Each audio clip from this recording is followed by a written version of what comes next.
Welcome to the Diverse Minds podcast, where we give you the tips, tools, and techniques you need to be a mentally healthy and inclusive leader. Each week, you'll hear about a variety of topics linked to mental health, well-being, and diversity that will enhance both your professional practice and personal well-being. Welcome to the 152nd episode of the award-winning Diverse Minds podcast. And today we're wrapping up the Lived Experience series. And I'm really delighted to be joined by Busayo Abidakun to talk about Impact Black and Black leadership. Busayo is a certified coach, trainer, and founder of Impact Black, a social enterprise aimed at mobilizing people's skills and talents to help end racial justice. He spent the early years of his professional career working in the nonprofit sector, supporting organizations in replicating and scaling services to prevent youth offending, helping develop radical approaches to maintaining health and wellness before moving into graduate recruitment, helping people to identify their talents and building fulfilling careers. Busayo is deeply passionate about bringing his multidisciplinary experience to help shape and develop training programs at Impact Black, which he's going to talk to us more about. And I'm really delighted to have him on the show because this has been something we've been trying to organize for ages, and I'm really looking forward to it because I know there's going to be so much wisdom and depth in the conversation. So Busayo, welcome to the show. Thank you for having me. I'm feeling very welcome already. Oh no, we're delighted. I'm always delighted that people take the time out and come on the Diverse Minds podcast. So I've read your bio out, a little bit about you, but I think it's lovely for listeners to hear from you yourself a little bit more about what you do, how you got into it, and anything else you want to share. Yeah, no doubt. More than happy to tell the listeners a little bit more about myself. So ultimately, I guess the reason why we connected is because actually I read about one of the people that you had on the podcast a while back, and also because of the work that I do around Impact Black, which ultimately is a social enterprise that is aimed around getting people and unleashing their talents towards working towards racial justice. That's probably the main reason why I'm here. And then outside of that, I work in recruitment as well. So I've also got a little bit of that HR perspective as well.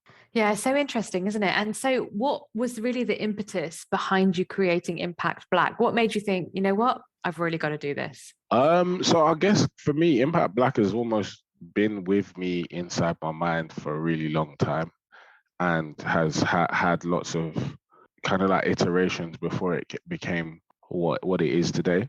So ultimately, I would say, like, when I was younger, I'd hear, like, I'm Nigerian, right? And like I'd hear Nigerian men at like parties and family gatherings talking about politics ultimately, and talking about things that are affecting their community. And I used to think, like, why are these men, like, they're always talking about this stuff, but I rarely meet any of my uncles or my dad's friends who are actually active in the community. And that was sort of one of the things that kind of like sparked like my journey into a lot of the work that I do today is actually that question about those men specifically. And then I found that I think that theme kind of carried on throughout my life, and I'd meet people who talk about the issue of race and racism, and more people would speak about it passionately than those that I actually met who are actively engaged. And because of that, I decided to get actively engaged, and I came across organizations and charities and movements with people who are at the forefront doing this work. But very often, a lot of this work is kind of like understaffed and underfunded, you know, especially before a lot of the movements and shifts in 2020. A lot of this work was highly underfunded and in challenging spaces, even though they were doing really good work. So ultimately, the idea just kind of came about from those experiences, and wanting to provide support for the institutions and individuals and movements that were at the forefront of this work, by untapping all of those people who are passionate talking about these things, and untapping their talents. And I guess lastly, I'd say that I think there's so much talent that exists in all of our communities. So like having all of that talent that exists in the community just really allowed for, I think allows for a real potential for change, basically. if we were able to get that talent to work with the organizations who are in this space and making a difference. Yeah, thanks so much. And can you tell us a little bit about how the programs work? So what kinds of things are happening? What kinds of things are you creating for that to happen? What you just explained in terms of social justice organizations and people being at the forefront of this change from Black communities? Yeah, thank you for asking that question. So, like, there is like a way, there's like a method, right, that we've created in order to kind of untap that talent. So initially, what I did personally was started speaking to people who weren't necessarily engaged with like any organizations and charities, and start speaking to them about why they weren't. And one of the things that kind of came up was that it was about time and money and careers. So a lot of people felt like that I'd spoken to had felt like they had to spend their time focusing on their careers. And because of that, they they didn't necessarily always have the time to be able to engage with charities and organizations. But from my perspective, that having already been in that space, I felt like actually there's a lot of learning and development that one can get from engaging in these organizations and volunteering and giving your time and giving your skills and talents. There's a lot of learning that you can get that actually would benefit your career. So what we wanted to do is make that learning and development that one gets from engaging in change like hyper explicit. So we created like a leadership accelerator program in which people have to give 30 hours of their time over the course of 3 months to an organization to addressing a problem within an organization. And what we try and do is we try and match people's existing skill sets to the challenges that those organizations have. So for example, we've recently been working with the Race Equality Foundation. They were looking at essentially trying to run a campaign originally around Mental Health Week, actually, around the work that they've been doing. And we matched them with people who had, some level of experience in that space, so that they could bring their kind of like expertise that they give in their work on a day-to-day basis to that volunteering experience with Race Equality Foundation. And they were able to produce a pretty cool campaign, which you can probably see some of the outputs from on social media at the moment. I say probably, you can. So if you go and look on Twitter and Instagram and so on and so forth, you'll be able to see some of the outputs of the work that those guys have been doing. And ultimately, that's kind of how the program works at the moment. And we're consistently developing so that both the organizations that engage with us and the individuals have like a really good experience from doing that. Yeah, thank you. So this kind of, the holistic approach and building people's skills through those connections and realizing that actually leadership has lots of different faces. Yeah, no doubt. Yeah, leadership certainly has a lot of faces, and we want to, within the program, we try to again make that hyper explicit. There's lots of different people can lead, and there's lots of different ways of leading, and there are effectively like workshops and lectures that we have on the program alongside the volunteering that kind of look at that area of leadership directly. And thinking about leadership then, what does that term mean to you, Busayo? What does the term leadership mean to you? And how do you see sort of people that you really admire? It could be, senior leaders, middle leaders, junior leaders, it doesn't matter, but expressing those traits. Yeah, I'm thinking about what leadership means to me, probably by thinking about people who are considered to be leaders at the moment. And one of the things that we try and stress on the program is that leadership doesn't always come from being put in a position where you're considered to be a leader or a manager. It can kind of come from anywhere. And one of the individuals that's coming to mind is a gentleman that I follow on Twitter called, I believe his name is Quajo. I can't actually pronounce his name, but he just essentially visits people's houses right? And kind of exposes issues in terms of housing and sort of the improper upkeep of people's housing from housing associations and councils, right? And this is a really young guy who's just doing this off his own back and really kind of exposing some of the key issues that are out there, right? And then particularly affect people from minoritized backgrounds. And this is just a young person who's just picked up his phone and decided to do this. So to me, leadership is really about it's about taking initiative on things, and it's about leading through like positive behavior, and it's also about making the sacrifices of being responsible for others, wherever you can, and then that is reflected on how you in terms of how you treat people in the spaces that you're in, and how you go about having the conversations about what it is that people are doing and what it is that you do. So for me, I would say leadership to me is about like initiative and how you show up for other people. Such a beautiful way to talk about leadership, and very much from a collective culture, from our collective cultures. We're from different cultures, but that what you've just said really resonates beautifully with high context communities.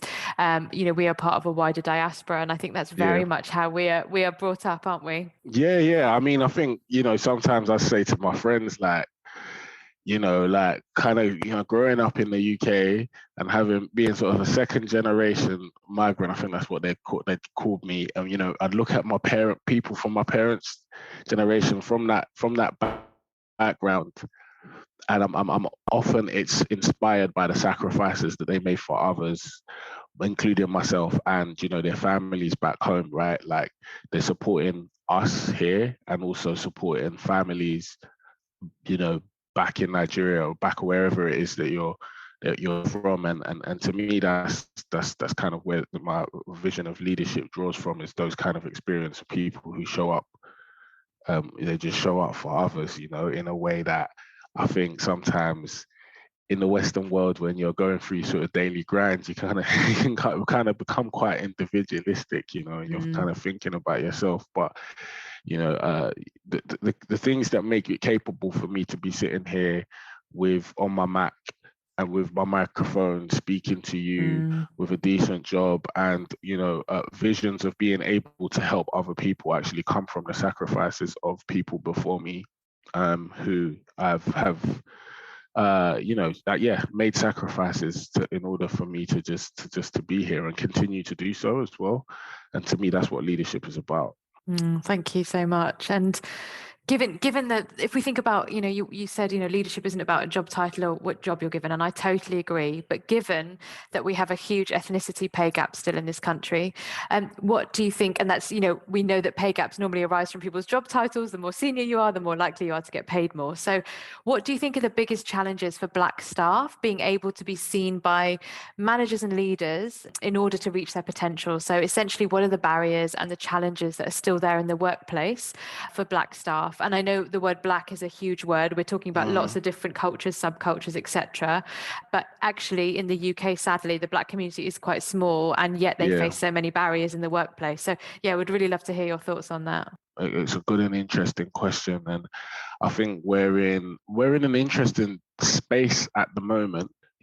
Post the sort of resurgence of the Black Lives Matter movement, whereby in the UK, a lot of organisations are becoming more privy and more open towards having the conversations about the challenges that the black staff have.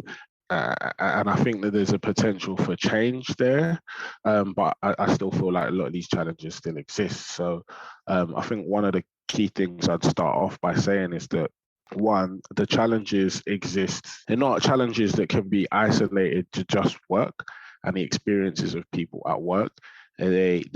That, like most of the challenges that we experience in life, they're joined up challenges, right? So they relate to Black people's experiences in the healthcare system, and in Black people's experiences with housing, and Black people's experience in the education system, and Black people's experiences at work and outside of work.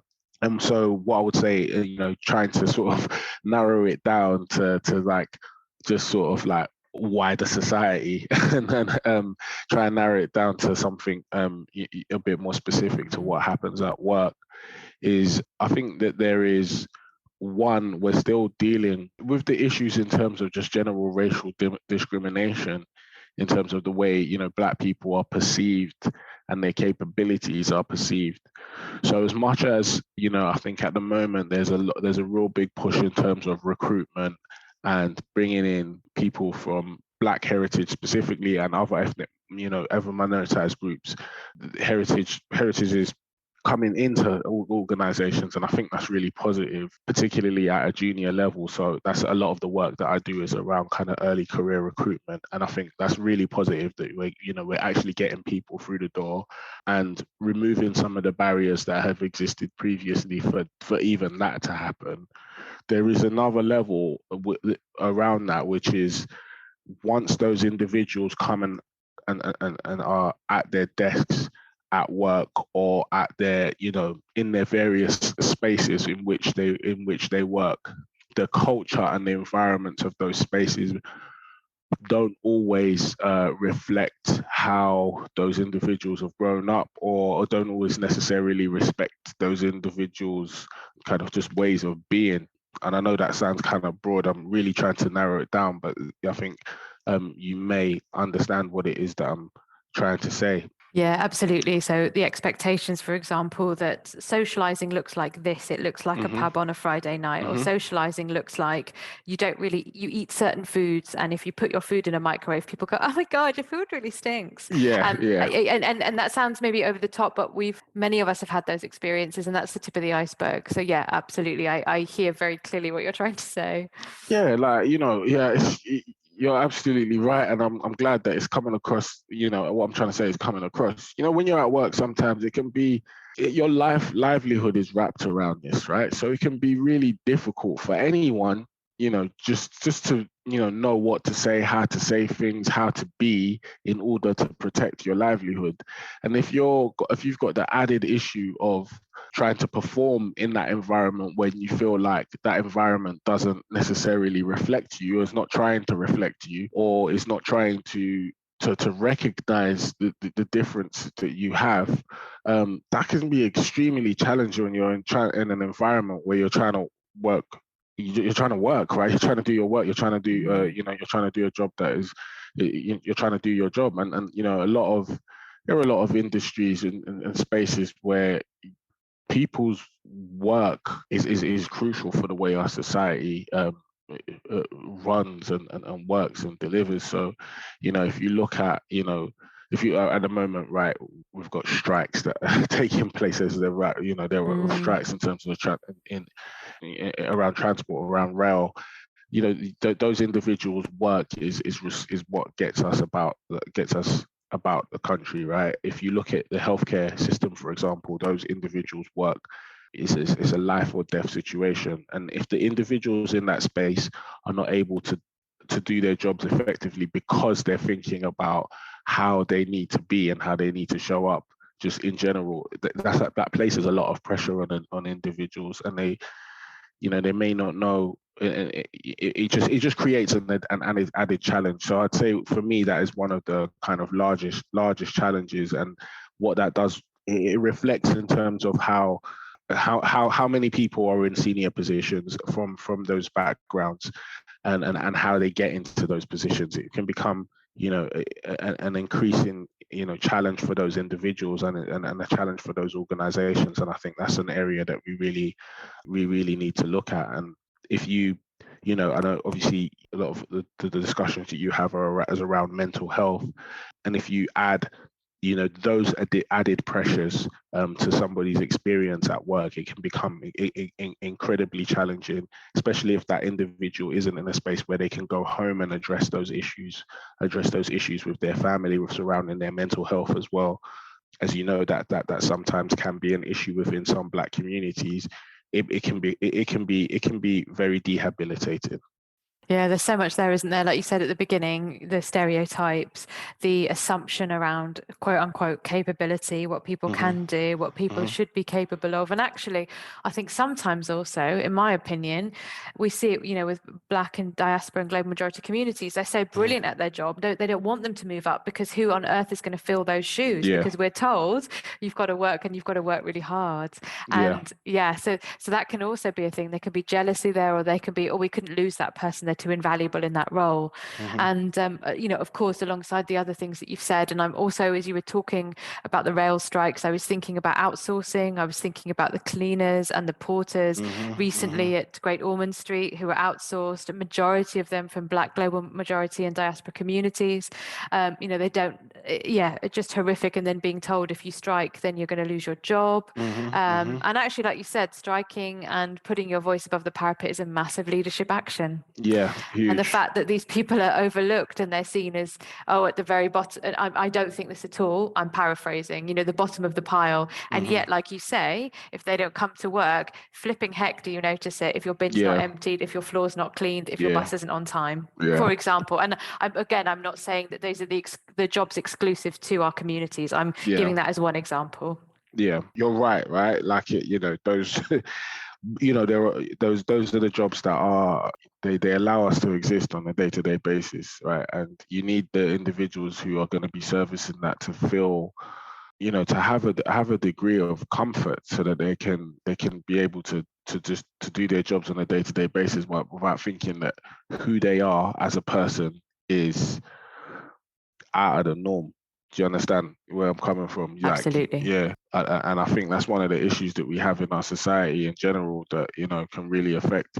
You can really affect our work and really affect our mental health. Is that Mm, who sometimes whiteness is seen as the mm, normality, mhm, and that can, even if that's not necessarily the views of most white people, right? Like, it's how things are portrayed to us, and we step into work with that without even it having to be shown to us, right? We don't even have to have that experience, even though we do have that experience at work. You don't even have to have it to have the knowledge of the fact that you might not be considered as normal beforehand. So you step into work with that. You might not even apply for the job. mm. Layla, like, do you know what I mean? Yeah, Like, I so do. even Mm. even even stepping into that space, you already have this idea that that you're not normal, and that you're gonna have to try and make yourself Assimilate. Yeah, normal. Yeah, yeah, yeah. so for me, that's one of the biggest issues, and it reflects, and it's reflected in terms of the number of people who are in senior positions within pretty much every industry we can think about. Yeah, because we uh saw that in the BBC recently, didn't we? yeah. Global majority women talking about their experiences, talking about how difficult it was, the things that June Pong has said, and that's one example. Hmm. And, I look at June Pong, maybe, I don't know whether she feels like this or not, but she's someone I look at and I think she has a lot of agency. Yeah. So when we think about people, we talked about mental health who don't feel that they have agency because their confidence has been eroded because the way they've been treated. They Hmm. may be able to talk about some things in their communities or with their families, and other things they may not be able to. Yeah. So then that adds another level, right? So then you're trying to assimilate, or you're trying to keep your mouth shut because you don't want to be shunned from your community that you really value. Yeah. So Yeah. yeah, there's Yeah. so much there, isn't there, around mental health, mental ill health, culture, and racism. Yeah. Yeah. There are like several threads that need to be unraveled to create the kind of equality that is necessary to be able to facilitate the changes that are needed. And yeah, like I said, it's all interlinked, because you might have, for in this country and in most places, work and employment is directly linked to our education system, right? So, like, you do well in education, and you do well in work. That's the, Yeah, education linear. It's a linear trains you, yeah, rhyme, isn't it? it Yeah, trains exactly. you to be able to, get into work. So the fact that we have these issues that live within our education system before an individual even gets to work in the first place.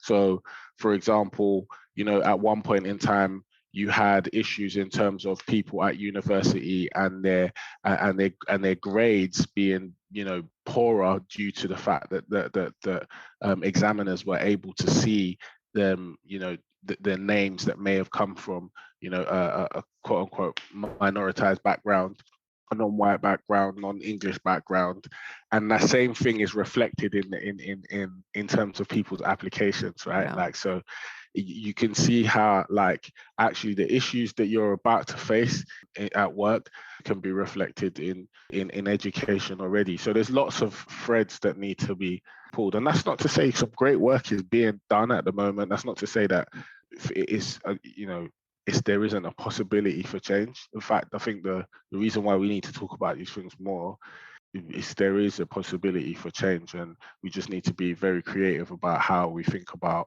how we create those changes.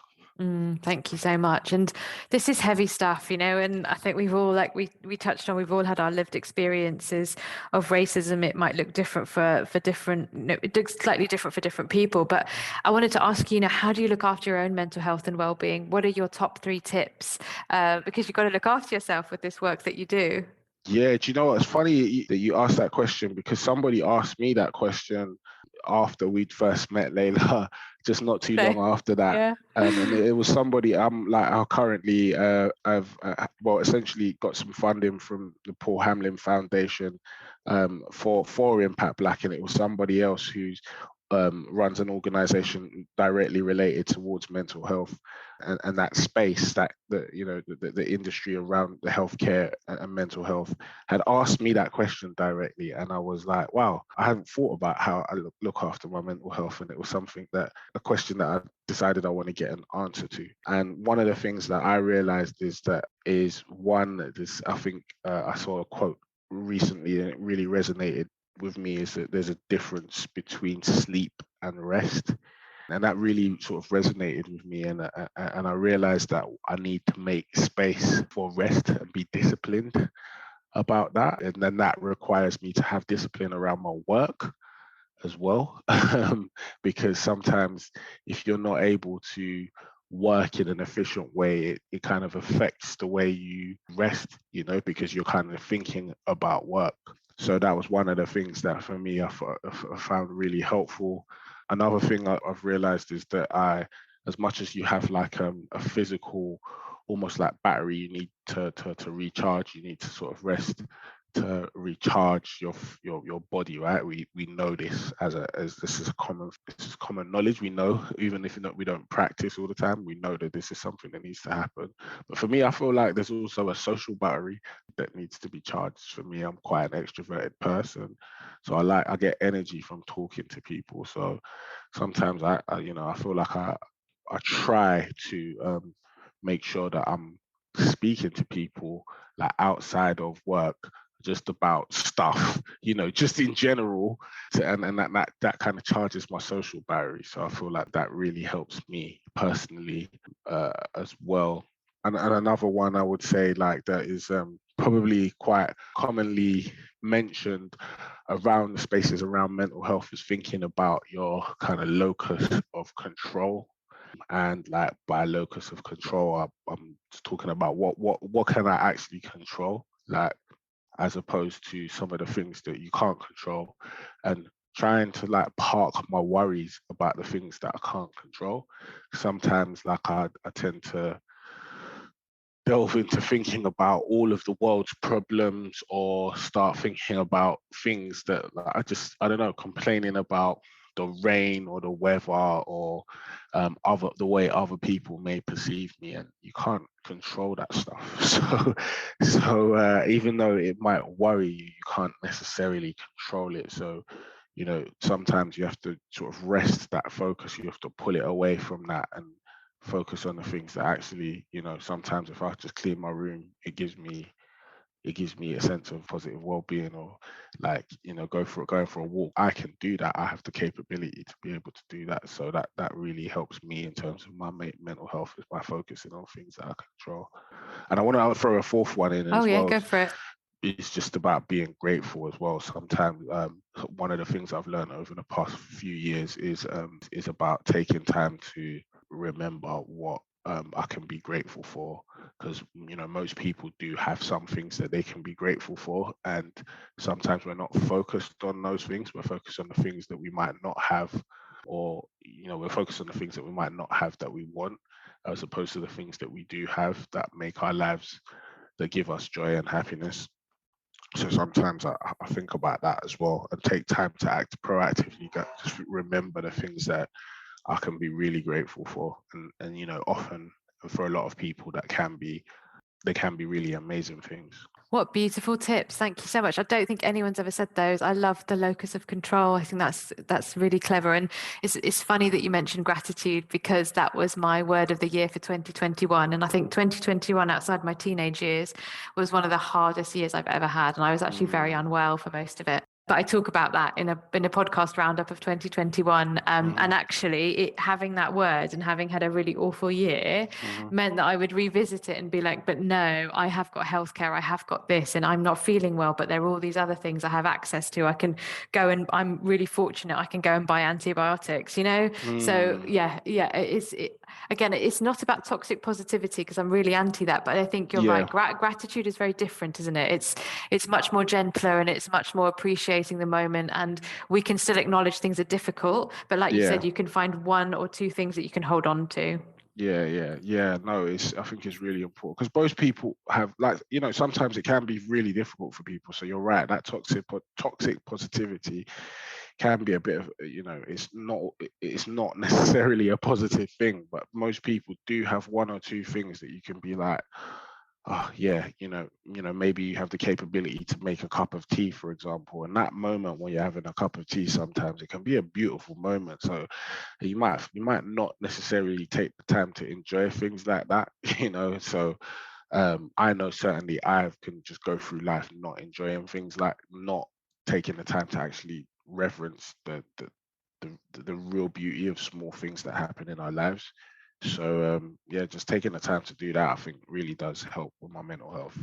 Oh, thank you so much. It's been such a deep and interesting conversation. And if people want to know more about you, your work, and Impact Black, I will, of course, include these in the show notes. But how should they contact you? Yeah, I mean, we're relatively active on social media. So if you type in Impact BLK on Twitter and Instagram, you should see some information about us there. And also you can go on our website, which is www.impactblack.co.uk, and you can find out more about us there. And myself, I'm, Busayo Abidakun. I'm not going to spell it out, but you can find me on LinkedIn and hear more about what we do there. And if anyone's interested in getting involved in what we do, or joining one of our accelerator programs, because that's the core. That's the core of what we do, and they can be really great experiences for people. I've got the capability to say that, because I have been told. So you can get in touch with us there. Thank you so much, and do check that out. Don't forget, the links will be in the show notes, where there will be the spelling if you need to find it. You can link in with Busayo there. And thank you so much for your time, your wisdom, your deep thoughts. Truly, truly grateful to you today. Really just so pleased you could join us on the show. Yeah, I'm really glad to be here. So thank you, because just hearing some of the stuff you've done on the podcast before, it's nice to be able to actually be able to contribute to that. So thank you. Oh no, absolutely. And listeners, please, as I said, do check Busayo's information out, and join us next week, where we're going to be talking more about art and how it supports your mental health in its myriad of ways. Until then, take care, everyone. Thanks for listening to the Diverse Minds podcast. Don't forget to subscribe on Apple Podcasts, Spotify, or wherever you access your podcasts from. You can also connect with me on Facebook, Twitter, and LinkedIn. Tune into next week's episode of the podcast, where I'll bring you more insights on mental health and inclusion. Bye for now.